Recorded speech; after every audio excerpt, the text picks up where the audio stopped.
Prys die Here. En prys die Here vir die offer wat Jesus gebring het, né? Dat ons die vrymoedigheid het om in God se teenwoordigheid te kan ingaan en dat ons kan leef vanuit die Allerhoogste. Goed, so ek gaan vanmôre sommer net op my hart ervaar om 'n woord wat Dr. Jonathan David klomp jare teruggebring het, het ek net ervaar, die Heilige Gees het gestir in my binneste weer die laaste ruk en ek het weer baie daaroor nagedink en so 2 of 3 keer weer na van dit geluister en ek ervaar sommer net om vanmôre met julle te deel die woord wat Dr. Jonathan David so klomp jaar teruggebring het. Nou dit gaan nie replikasie wees van sy woord nie. As julle die woord wil gaan luister, is julle welkom om dit op die internet te gaan doen. Maar ek gaan sommer net van my hart af deel wat ek ervaar die Here met my gedeel het en ek hoop en ek vertrou dat soos ons deur die woord gaan en soos ons die beginsels uit die woord uit lees, dat hierdie 'n nuwe dinamika gaan ontsluit in jou en in my lewe. Amen. So ons gaan praat vanmôre oor die 3 dimensies van 'n oorvloedige lewe. Die 3 dimensies van 'n oorvloedige lewe. En die vraag is eintlik regtig, hoe ontsluit ek lewe en oorvloed in my lewe? So Johannes 10 vers 10 sê Jesus, ek het gekom om vir jou lewe en oorvloed te gee. En ek bedoel die hele skrif is vol van beginsels hoe ons hierdie lewe en die oorvloed kan ontsluit in ons lewe. Maar ek dink een deel daarvan is om te verstaan hierdie 3 dimensies wat moet integreer in jou lewe en wat moet deel wees van jou lewe. So wat ek baie keer ervaar is dat in my lewe en wat ek sien baie keer in kindertjies van die Here is daar's nou nie 'n deeglike verstaan van al 3 van hierdie dimensies wat moet werk in ons lewe nie. Daar's miskien 1 faset wat werk in ons lewe, maar 2 nie, of 2 wat werk en 1 nie. En ek dink baie keer is daar het ons nodig net om stil te staan by die woord en om te sê, okay, hierdie 3 dimensies moet werk in my lewe en dit moet integreer in my lewe. En ek dink dis die tweede rede hoekom ons partykeer sukkel om hierdie lewe en die oorvloed te ontsluit, is dat ons dink hierdie 3 dimensies van ons lewe funksioneer apart. Dit funksioneer in aparte kompartemente, dit funksioneer in isolasie. En soos ons deur die lering gaan, glo ek, dit gaan oopgebreek word dat hierdie 3 dimensies moet integreer. So, het jy die PowerPoint presentation daar oop dalk?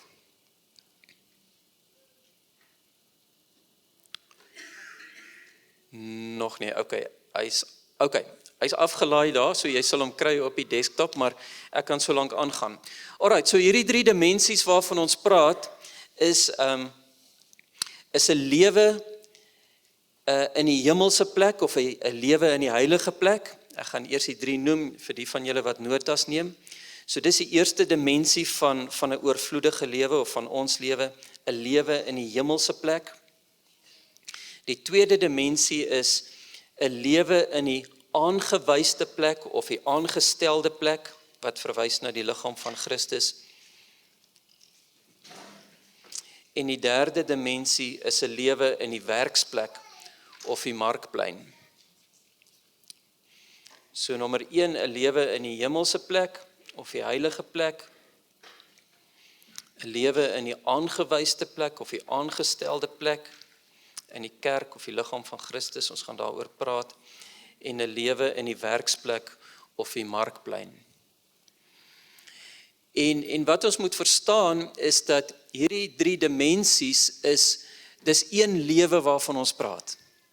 Reg, maar dis 3 dimensies van my en jou lewe, wat saam moet werk, en wat op so 'n manier moet integreer, dat dit lewe en oorvloed ontsluit in ons lewens. Okay, so jy kan gaan na die volgende, en die volgende, en die volgende, daar sy. Okay, so dis die 3 dimensies, en in hierdie teaching wat Dr. Jonathan David dan gee, verduidelik hy hoe hierdie 3 dimensies in ons lewens baie sterk elkeen moet funksioneer, maar op so 'n manier moet funksioneer dat dit integreer met mekaar en dat dit 'n lewe van lewe en oorvloed ontsluit in ons lewe. Amen. So, ek dink ook 'n groot deel hoekom dit partykeer vir ons moeilik is om dit te verstaan is dat die westerse samelewing is so gerad dat ons dink baie keer apart in hierdie kompartemente, weet ons geestelike lewe funksioneer apart van ons werkslewe en dit funksioneer apart en ons dink in sulke kompartemente. En eintlik is dit 3 dimensies van een lewe wat moet integreer om hierdie lewe en die oorvloed te ontsluit wat God vir ons het. Amen. Reg. So kom ons gaan na die eerste dimensie toe, 'n lewe in die hemelse plek of lewe in die heilige plek, in Engels life in the holy place. Dis die eerste dimensie. En waarvan praat ons hierso? My broer en my sis, ons praat daarvan dat daar moet 'n dimensie in jou lewe wees wat aktief is en wat werk en wat funksioneer waar jy leef voor die troon van God. Waar jy onder 'n oop hemel beweeg en waar jy in die teenwoordigheid van God gereeld kan ingaan deur die bloed van Jesus en waar jou gedagtes gepreoccupeer is, waar jou gedagtes gearresteer is deur dit wat in die hemel aangaan. Daai dimensie moet werk in my en jou lewe. Wanneer jy daar sit en jy slaan die Bybel oop en jy spandeer tyd met die Here, in jou gebedstyd moet daar 'n koneksie wees tussen jou gees en daar moet 'n koneksie wees tussen hemel en aarde, amper soos daai leer wat Jakob gesien het toe hy daai droom gehad het waar die engele op en af geklim het. Daar moet 'n dimensie in jou lewe funksioneer waarvan uit jou gees deep calls unto deep en waar jy gekonnekteer is met die hemel en waar daar 'n vloei is tussen die hemel en jou gees. En my vraag is, werk daai dimensie effektief in my en jou lewe? Amen.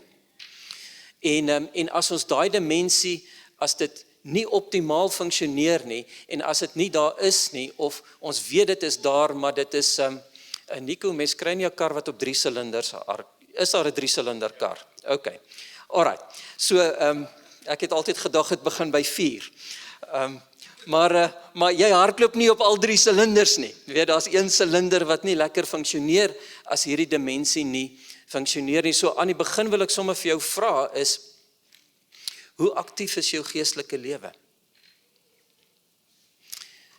Funksioneer hierdie dimensie in jou lewe waar jy voel, daar's 'n koneksie tussen hemel en aarde? Want dis waarvoor Jesus betaal het. Deur die bloed van Christus het jy die reg om in die teenwoordigheid van God in te gaan. In die Ou Testament het die priester beweeg in die teenwoordigheid van God en met al daai offers. In die Nuwe Testament is ons verstel om te leef vanuit die teenwoordigheid van God. Want die bloed van Christus het die weg gebaan vir ons om vanuit God se teenwoordigheid te leef. So kom ons kyk na die eerste skrif. Die eerste skrif is in Efesiërs 2 vers 6 en ons gaan redelik vinnig deur hierdie skrif te gaan.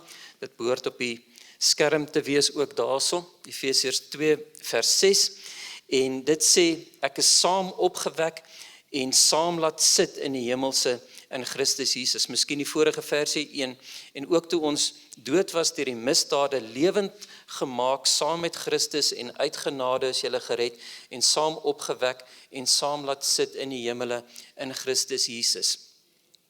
So wat het gebeur met wedergeboorte? Met wedergeboorte, Jimmy, het jy gesterf saam met Christus, jy het opgestaan saam met Christus, en jy sit nou saam met Christus, jou lewe is verborge in Christus, jy sit saam met Christus, gesete in hemelse plekke. En ek wil hê vanmôre moet ons daai waarheid vasmaak in ons gees, dat ons sit saam met Christus, gesetel in hemelse plekke. Dis ons posisie. Jou posisie in Christus is nie in jou omstandighede nie. Ek gaan dit weer sê, want dit is belangrik.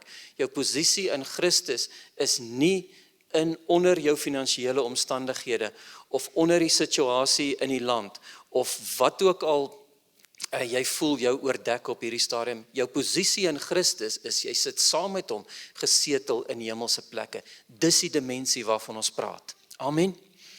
Die volgende skrif is Hebreërs 4 vers 16, en dit is 'n bekende skrif. Ek gaan sommer van vers 14 aflees, terwyl ons dan 'n groot hoërpriester het, wat deur die hemele deurgegaan het, naamlik Jesus, die Seun van God. Laat ons die belydenis vashou.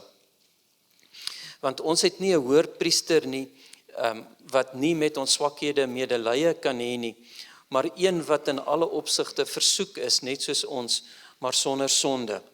Laat ons dan met vrymoedigheid na die troon van genade gaan, sodat ons barmhartigheid kan verkry en genade vind om op die regte tyd gehelp te word. Waarvan praat ons hier? Ons praat daarvan dat deur die bloed van Christus het ek en jy die vrymoedigheid om in te gaan, Bertus, in die teenwoordigheid van God in. En voor die troon van God, voor daai genade troon van God, kan ons daar leef en hierdie dimensie moet werk in my en in jou lewe. Ekskuus, hier is 'n para aan my keel. Laat ons net die para uitkry. So die Griekse woord wat daar gebruik word van die genade troon van God, is the mercy seat, en dis 'n terugverwysing na die heilige der heilige, die allerheiligste in die Ou Testament, waar die priester eenmal 'n jaar ingegaan het. Dankie my lief.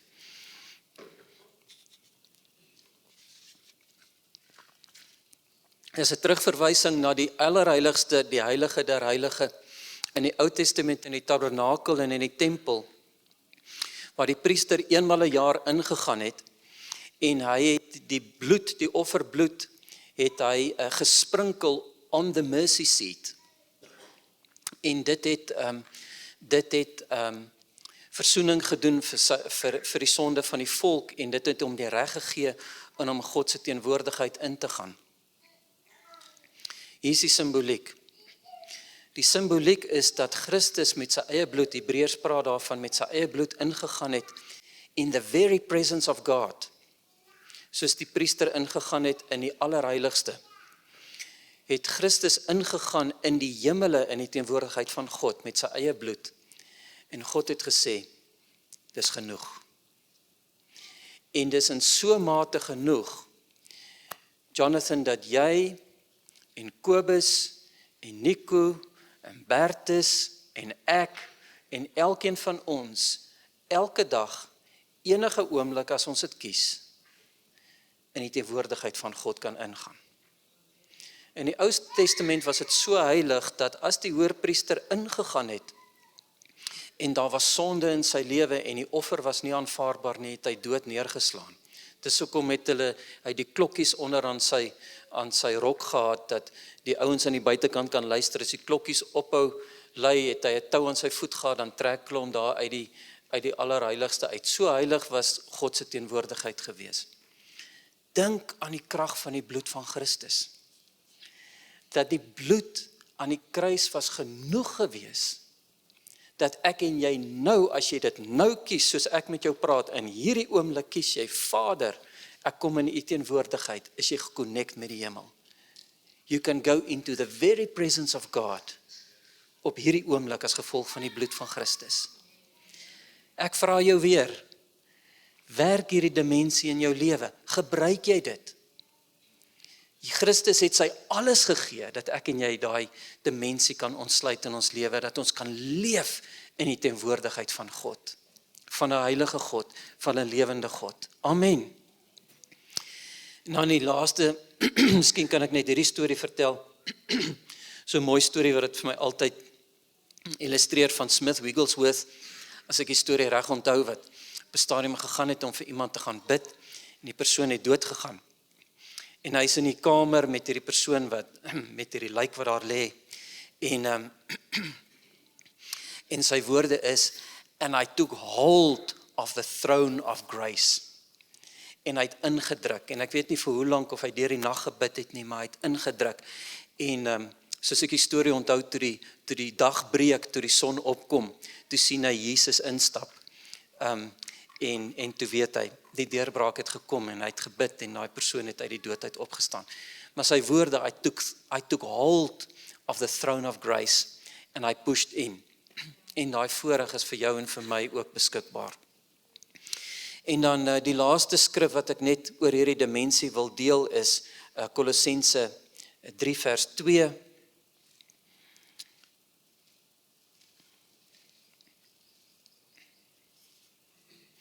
wat sê, Paulus skryf aan die kerk in Kolosse, bedink die dinge wat daarbo is, en nie wat op die aarde is nie. Bedink die dinge wat daarbo is, en nie op die aarde is nie. En ek wil dan vir jou vra, en ek vra dieselfde vraag vir my, as ons dan toegang het tot die hemel, en hierdie dimensie is veronderstel om te werk in ons lewe, ons is veronderstel om te leef voor God se troon, met die troon van genade. Waar is jou gedagtes elke dag? Wel, as jy nou op 'n skaal van 1 tot 10 vir jouself 'n punt moet gee, hoeveel van jou gedagtes is gearresteer deur dit wat jy elke dag ervaar, en dit wat jy lees sien op YouTube, en dit wat jy lees, dit wat mense praat, en dit wat hier om jou aangaan, hoeveel van jou gedagtes is gearresteer deur dit, op 'n skaal van 1 tot 10? En op 'n skaal van 1 tot 10, hoeveel van jou gedagtes gaan dat jy die hemelse bedink? En ek vra hierdie vraag doelbewus, want dis dalk 'n aanduiding vir jou en vir my, van in hoe mate werk hierdie dimensie van ons lewe in die hemelse plek, in hoe mate funksioneer dit, in hoe mate is dit 'n werklikheid. Ek verstaan dis 'n teologiese werklikheid, en ons verstaan dit staan in die Bybel, maar ek vra vir jou, my broer en my sis, in hoe mate funksioneer hierdie dimensie in jou lewe? Bedink ons die hemelse, of bedink ons die aardse? En dis 'n vraag wat ek vir myself ook vra. Daar's 'n oulike aanhaling van C.S. Lewis, wat ek dink dit baie mooi saamvat. Jy kan hom daar op die skerm gooi. En hy het gesê, aim at heaven and you will get earth thrown in. Aim at earth and you will get neither. En is deel van 'n preek wat hy gegee het, net oor hoe ons eintlik geskape is vir die hemelse. En as ons op die hemelse fokus en daai perspektief het om vanuit die hemelse te kyk, val die goedjies op aarde sommer maar net in plek. OK, dit word nie so oorweldigend nie. So ek dink daar's 4 redes hoekom of 3 redes hoekom ek dink dit belangrik is dat ons optimaal funksioneer in hierdie dimensie in ons lewe. Die eerste rede is dat dit help ons om uit te styg bo die tydelike en bo die aardse. Alraai, dit maak ons in 'n sekere sin los van die goedjies wat ons wil aftrek hier op aarde. Ek dink baie keer aan stories wat Corrie ten Boom vertel het toe sy daar in die Nazi konsentrasiekamp was,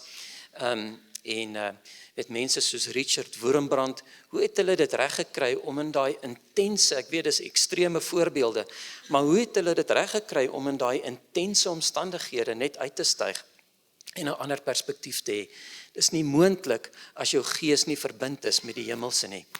Richard Wurmbrand vertel hierdie storie van toe hy daar in kommunistiese Roemenië gevange was en gemartel is,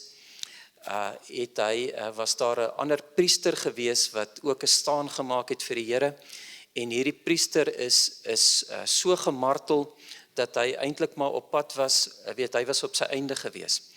En toe wat gebeur het, die soldaat wat hom so gemartel het, sy kamerade het teen hom gedraai, en hulle het hierdie soldaat wat hom gemartel het, hierdie priester gemartel het hulle toe begin martel en in die tronk gegooi.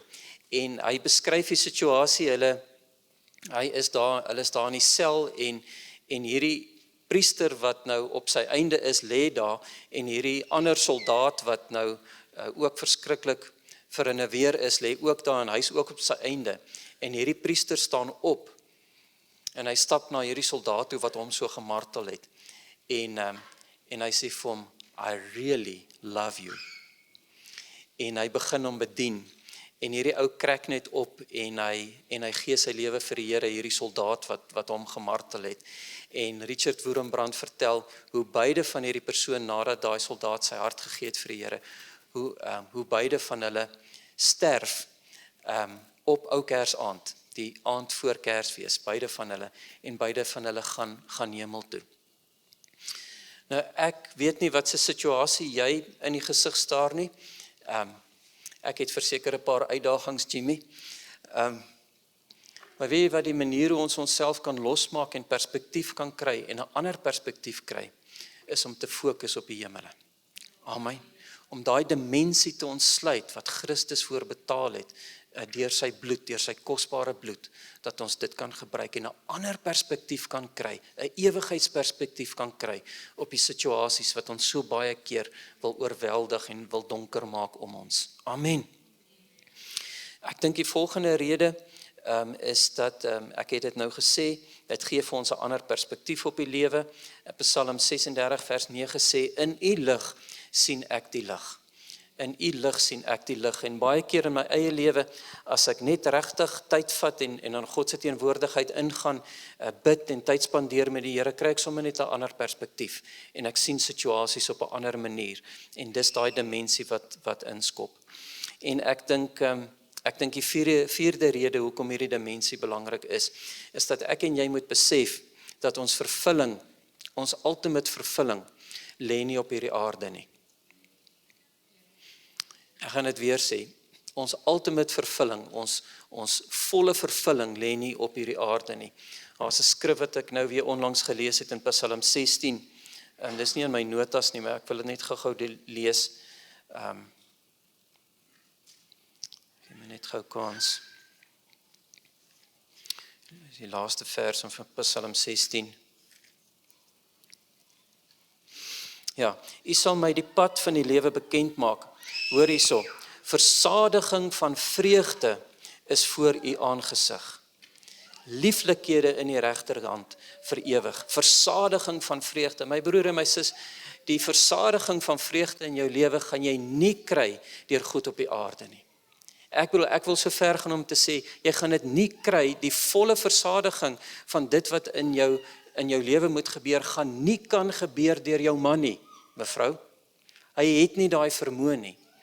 Wat dit veronderstel is om te doen, is jou aardse man moet verseker in die verbond, huweliksverbond, sy alles gee, maar wat dit moet doen, dit moet in jou opwekke begeerte na jou hemelse bruidegom, waar daai versadiging gaan plaasvind. Amen. En ouens wat hierdie goed nie verstaan nie, ek bedoel, gaan van die een vrou na die volgende vrou, na die volgende vrou, na die volgende vrou, want hulle dink die volgende een gaan vervulling gee, en die volgende een en die volgende ene. Geen aardse ding, of het 'n werk is, of materiale ding, of 'n kar, of enige persoon gaan volle vervulling in net die hemelse dimensie. God homself gaan daai vervulling bring in jou lewe. Dis waar jy vol moet word. En as jy dan vol is, bring jy die volheid na jou huweliksmaat toe. Jy bring die volheid na jou werksplek toe. Jy bring die volheid na die omgewing toe om jou. Jy leef vanuit volheid, want jy leef vanuit die teenwoordigheid van God. Amen. Die hemelse dimensie. Het julle hom? Alright, kom ons beweeg na die volgende dimensie toe. En dis die dimensie van the appointed place, is die term wat Dr. Jonathan gebruik, die Engelse term, the appointed place in Afrikaans. Die beste wat ek kon na vore kom, is die aangewyste plek of die aangestelde plek. En dis die dimensie waar jou lewe moet funksioneer binne die liggaam van Christus. Dis die dimensie van jou lewe waar jy 'n familie het, waar jy 'n geestelike familie het, waar jy ingebou is in die gebou van God, waar jy deel is van die liggaam van Christus, waar jy jouself gee in die liggaam van Christus, waar jy 'n rol en 'n funksie het binne die liggaam van Christus, en waar daar gesonde verhoudinge in die liggaam van Christus werk in jou lewe en jou op 'n sekere manier posisioneer en vorentoe druk. Alright, en hierdie dimensie moet werk in my en jou lewe, om die lewe en die oorvloed wat God vir jou het te ontsluit. En ongelukkig moet ek sê, baie keer het ek nou al gesien, in my tyd wat ek 'n pad gestap het met die Here, is dit baie keer 'n dimensie wat mense 'n kompromie aangaan, om te sê, ek het die kerk nie nodig nie, ek het die liggaam van Christus nie nodig nie, ek kan funksioneer op my eie, ek is okay op my eie. En wat dan gebeur, en wat ek sien, is dat omdat hierdie goddelike dimensie wat God geskep het, mense het dit nie geskep nie, omdat hierdie dimensie nie funksioneer nie, word die lewe en die oorvloed nie ontsluit in daai ou of daai vrou se lewe nie. So, kom ons kyk gou-gou, daar's 2 beelde waarop ek net wil fokus. Dis beelde wat ons almal goed ken. Die een is dat ons ingebou moet word in die gebou van God. Ons is deel van die gebou van God. Ons het al baie hieroor gepraat. Pastoor Cornelis het al baie hieroor gepraat. Ek gaan net vinnig weer daarna kyk. Efesiërs 2. Kom ons kyk daarna, en die ander beeld is die liggaam. So die gebou van God, kom ons kyk, Efesiërs 2 vers 19 tot 22. So is julle dan nie meer vreemdelinge en bywoners nie, maar medeburgers van die heiliges en huisgenote van God. Gebou op die fundament van die apostels en die profete, terwyl Jesus Christus self die hoeksteen is. In wie die hele gebou, goed saamgevoeg, verrys tot 'n heilige tempel in die Here, in wie julle ook saam opgebou word tot 'n woning van God in die Gees. As jy fokus gou op hierdie muur hier agter my, en jy gaan dink jouself nou in, jy moet gaan en met jou vingers klem om een van hierdie stene, en Kobus, jy gaan probeer daai steen uittrek. Gaan dit werk? Gaan nie werk nie. Hoekom gaan dit nie werk nie? Hy steen is ingemessel. Hy's stewig, hy's veilig. En ek wil so ver gaan om te sê, my broer en my sis, as jy stewig ingemessel is in die liggaam van Christus, gaan die duiwel nie so maklik sommer net met jou kan woer speel nie. Die probleem kom, as ek en jy 'n steentjie is wat daar een kant lê. Ek onthou, ek was op laerskool nog gewees, en Doom Johan van Malter het op daai stadium met Agape so na die verskillende gemeentes toe gegaan en besoek, en ek onthou tot nou toe nog die voorbeeld wat hy gebruik het in daai preek toe ek 'n klein seentjie was, laerskoolseun was, wat hy vertel het, hulle het gaan jag in, ek dink in Namibië eers, as ek die storie reg onthou, en iemand het 'n bok gekwes, en nou probeer hulle hierdie kwesbok in die hande kry, maar hulle kan die kwesbok nie in die hande kry nie, want die trop bokke is die heeltyd om daai kwesbok gewees, en hulle beskerm die kwesbok, en ek onthou nou nog hoe hy die voorbeeld gebruik het, van hoe belangrik is dit, en hoe veilig is dit vir jou, veral as jy voel jy's gewond in jou lewe, om aktief deel te bly aan die liggaam van Christus. En dis daar waar God se beskerming is, dis daar waar God se genesing vloei, dis daar waar soos Dawid sê in daai Psalm, waar die salwing neerdrup van die baard van Aaron, en wat simbolies is, hoe dit vloei na die liggaam toe, na die gemeenskap van die gelowiges toe.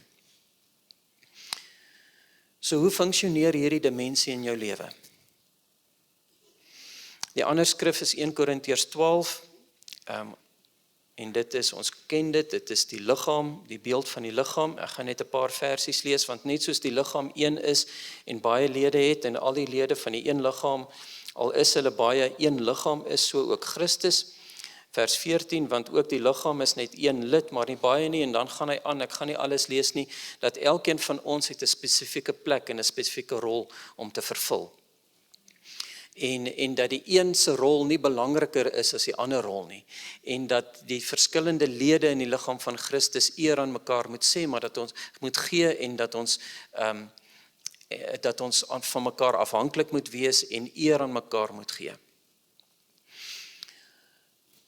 As jy glo God het jou hier gesit in Our Father's home, dan beteken dit, jy moet jouself ten volle gee, en jy moet toelaat dat jy ingebou word in hierdie gemeente, en dit beteken dat jy 'n rol en 'n funksie om te vervul in hierdie liggaam.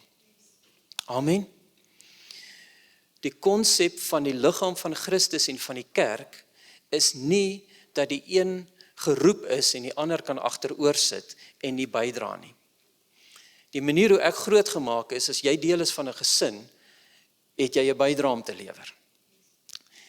En die rede hoekom ek dit sê, is omdat ek wil onderstreep dat elkeen van julle hier het 'n verskriklike belangrike rol om te vertolk in die konteks van die liggaam van Christus.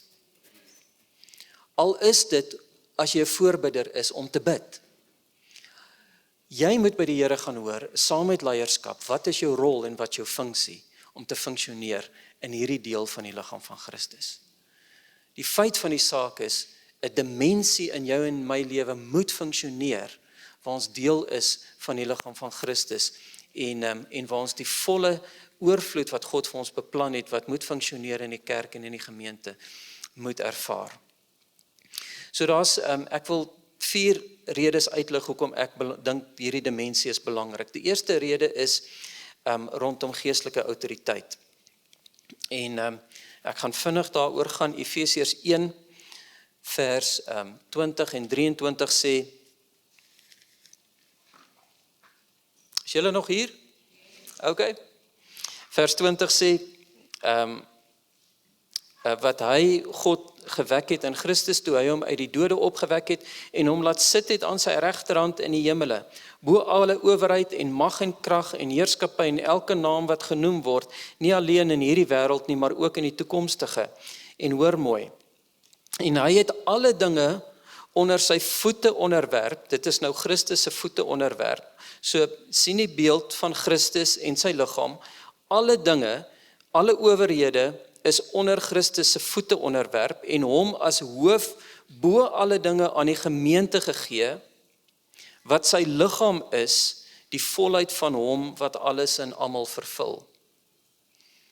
So as ek my liggaam nou kan gebruik as 'n voorbeeld, as hierdie die hoof is Christus, en hierdie is die gemeente wat sy liggaam is, en alle owerhede en krag is gestel onder sy voete, beteken dit, as jy deel is van die liggaam van Christus, en alles is onder Christus se voete, beteken dit, alle owerhede en kragte, demoniese kragte, is onder die voete van Christus, en die voete is deel van die liggaam van Christus. Sien julle die prentjie? Okay.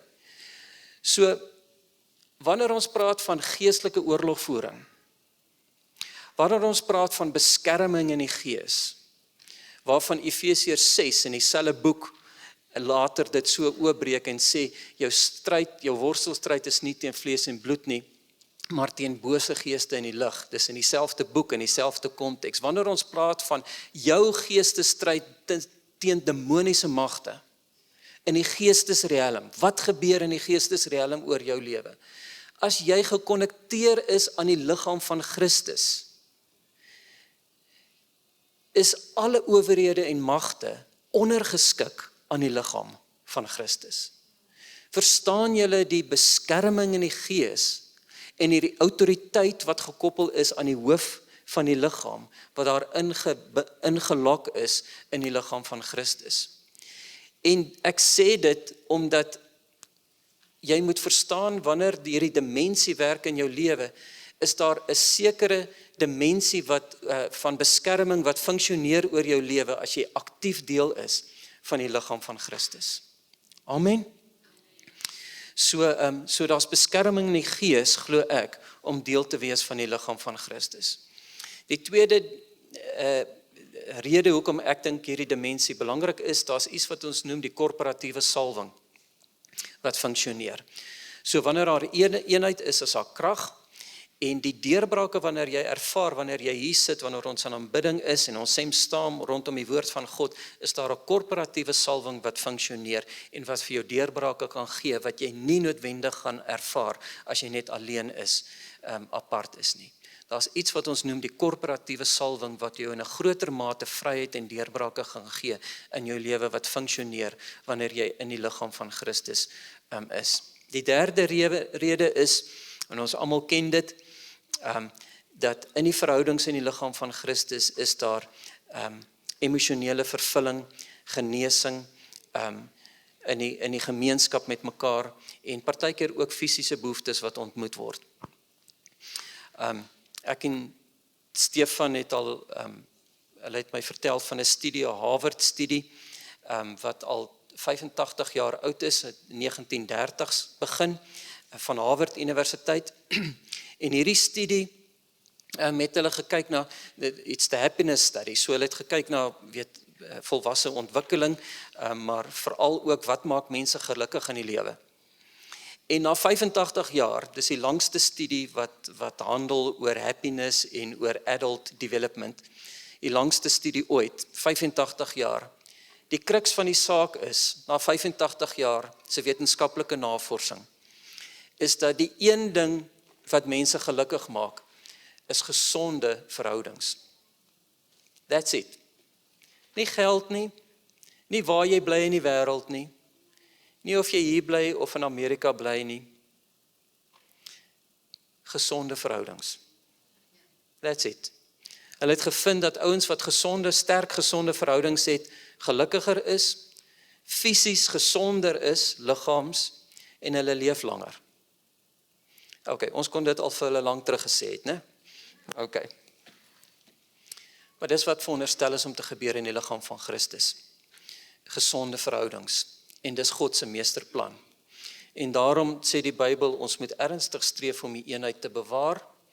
En ek wil vir jou sê, my broer en my sis, as jy 'n ertjie in jou hart het, of iemand het jou kwaad gemaak of te nagekom, vergewe sommer vinnig, en gaan na daai persoon toe, gaan sorteer dit uit. Amen. Hierdie kinderagtigheid, wat die ou vyand ons baie keer mee probeer vang om verhoudings te versteur in die liggaam van Christus, gaan nie meer gebeur nie, né? Dis iets van die verlede. In hierdie gemeente gaan gesonde verhoudings, gesonde mense veroorsaak, of tot gevolg hê, en God se plan in terme van verhoudings gaan werk. Amen. Ons gaan goed wees vir mekaar, en God se liefde gaan deur ons vloei. Amen. Ek verwys nou na niemand nie, ek het niemand in gedagte nie, ek sê dit net as 'n beginsel. Amen. En dan die vierde rede hoekom hierdie dimensie belangrik is dat ek en jy moet gedisipel word in die liggaam van Christus. Ek het nodig dat iemand aan my vat, en ek het nodig van tyd tot tyd dat pastoor vir my sê, jou asem stink, gaan sorteer jouself uit. Ek het dit nodig. En ek, die Engelse woord is, I cringe, baie keer, as mense besluit nie om te sê, en 'n afspraak maak, om te sê, weet, ons gaan nou nie meer deel van die gemeente wees nie, ons gaan uit. Okay, nou waar gaan julle wees? Waar die Here gesê, julle, nee, ons gaan vir 'n tyd net nie deel wees van 'n gemeente nie. En dan dink ek so baie keer, mevrou, as jou man nou jou begin sleg hanteer, en hy is uitlei en uit, waarheen gaan jy gaan? Want jy sien, omdat ek deel is van 'n liggaam van Christus, en ek staan onder geestelike gesag en disipelskap, het my vrou die volste reg as ek uit lynheid is. Dis beskerming vir haar, dat sy kan gaan na geestelike leiers toe en sê, bid vir ons gesin, dit gaan moeilik. Of praat bietjie met my man, want hy gaan deur 'n rowwe tyd, en sekere goeters is rof in ons huwelik, of in ons gesin. Dis beskerming vir haar ook, reg? Want daar's disipelskap, ek kan nie my geestelike gesag opneem teenoor my vrou en my kinders, as ek nie onder gesag staan nie. As ek nou independent soos 'n lone ranger wil funksioneer, wat gaan van, ek bedoel, dan kan ek mos nou autoritair en besluite neem wat hulle gaan baie seer maak. Soos daar's beskerming vir gesinne en vir huwelike in die liggaam van Christus. Daarom is disipelskap belangrik. Ons het dit nodig. Amen. En ek dink dis hoekom hierdie dimensie belangrik is om lewe en oorvloed te ontsluit in ons lewens. Alright, kom ons beweeg na die laaste dimensie toe, is julle reg? En die laaste dimensie wat moet funksioneer in ons lewe, en hopelik soos ons deur die dimensies gaan, sal julle sien dat dit nie aparte kompartemente in jou lewe is nie, maar dat dit raak aan mekaar en geïntegreerd moet werk. Die laaste dimensie wat moet werk in my en jou lewe is die werksplek of die markplein. En dis die dimensie waar God jou roep om hom te verheerlik. Soos pastoor Cornelis al baie gesê het, jy word nie 'n ingenieur nie, jy is klaar 'n kind van God en jy groei op as seun van God in die seun van God. Maar jy dien God en jy verheerlik God as 'n ingenieur of as 'n boer of as 'n dokter. En dis die plek waar God jou roep, waar jy hom kan verheerlik, waar jy ander kan dien en waar jy sy koninkryk kan vestig. Ek gaan dit weer sê, dis die plek waar jy God verheerlik, waar jy ander kan dien en waar jy sy koninkryk kan vestig in verskillende areas daar buite. Alright, so die Engelse woord is your occupation of jou beroep en daar's verskillende areas. Party is geroep in opvoedkunde, party is geroep in die mediese wêreld, party is geroep in die regswêreld of die regering of in besigheid of in kuns en kultuur of die musiekwêreld, sport, familie. Daar's soveel verskillende areas, maar God roep jou, Jimmy, as 'n besigheidsman, reg in Bloemfontein. Right? Dis 'n dimensie wat werk in jou lewe en dit staan nie los van die ander twee dimensies nie. Dis waar God jou wil gebruik om hom te dien, sy koninkryk te vestig en ander mense te dien. So, ons kan gou kyk na so 1 of 2 skrifte, Kolossense 3, vers 23 sê, en wat julle ook al doen, of net die vroeëre vers, nie met oordien soos mense behaars nie, maar in eenvoud van hart, omdat julle God vrees. So dit praat oor diensknegte, met ander woorde, hierdie ou wat sy werk dag tot dag moet uitvoer, sê hy moenie dit doen om jou baas net tevrede te stel nie, maar doen dit uit eenvoud van hart vir God, en dan vers 23, en wat julle ook al doen, doen dit van harte soos vir die Here, en nie vir mense nie. So die eerste ding wat ek wil sê net rondom jou beroep, is dat jy doen dit vir God. Werk is 'n gawe van God. Werk is nie 'n vloek nie. Daai vloek is gebreek, wat in Genesis gesê, deur die sweet van jou aangesig sal jy jou brood verdien. Daai vloek is gebreek in Christus. Hy het die vloek aan die kruis gedra. Werk is 'n voorreg. En as jy dit reg, as hierdie dimensie reg funksioneer in jou lewe, wanneer jy werk asof vir die Here, bring jy eer aan God. Amen. En God word daardeur verheerlik. As ek 'n vergadering goed hanteer by die universiteit onder God se wysheid, word God daardeur verheerlik. As Tannie Mariaan goed boer en hy beeste lyk gesond en daar's 'n getuienis wat uitgaan, word God verheerlik daardeur. So, kom ons verander ons denke, dat werk is 'n vloek. En hy is nou maandag, ek moet nou weer werk toe gaan. En ek sien net uit na die naweek. En ek sien net uit, ek leef vir daai 2 weke vakansie. Nee. Dis deel van lewe en oorvloed. Werk is 'n gawe wat God vir jou gegee het. En dit kan hom verheerlik. Die tweede ding wat ek net hier wil onderstreep is, dis 'n manier hoe jy ander kan dien. En ek gaan nou nie weer in daai teaching ingaan nie. Pastoor Cornelis het gepraat oor die 4 aspekte waarin ons moet groei en ontwikkel, en hy het so dit vergelyk met die 4 evangelies van leierskap, statuur waarin ons moet ontwikkel, praktiese effektiwiteit waarin ons moet ontwikkel, verhoudingskapasiteit en geestelike akkuraatheid. En ek wil net daai praktiese effektiwiteit uitlig, wat baie sterk na vore kom in die boek van Markus, is dat, en die beeld is die os, right, dat ek en jy is geroep om praktiese vaardighede en kennis, onder leiding van die Heilige Gees, prakties te kan toepas, om oplossings te kan bring vir werklike mense in werklike situasies. Ek gaan dit weer sê. Jy is veronderstel om in jou beroep, in jou vakgebied, in jou veld van expertise, daai kennis, onder leiding van die Heilige Gees, prakties te kan implementeer, om oplossings te bring vir werklike mense in werklike situasies. Ons noem dit wysheid. En dit gebeur in jou beroepswêreld. Amen. En dis waar God se wysheid deur jou moet funksioneer. So jy stap in 'n vergadering in met die oplossing. Jy soek net die vraag.